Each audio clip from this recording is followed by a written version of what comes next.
Klášterecké lázně zdobí nová fontána. Je při vstupu do parku nedaleko stáčírny pramenu Evženie. Pochází z dílny uměleckého kováře Karla Melouna.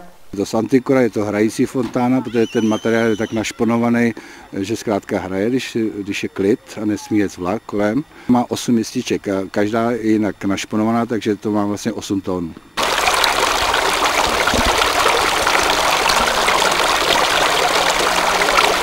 Trvalo to vyrobit asi 3 měsíce zhruba, protože tam je dost práce na tom. 12 tun se muselo tlačit jako na ten materiál, protože musel každý ten kroužek, který tam je, se musel nahřát a 12 tunama se udělalo právě to zpresování toho materiálu, takže vlastně ten střed je zpresovaná roura z Antikora. Fontánu zaplatil Ústecký kraj.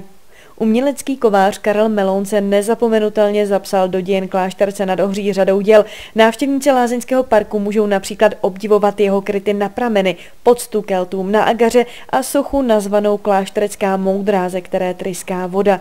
Na náměstí je pak další Melounův skvost, a to socha pocta kláštereckým brokofům.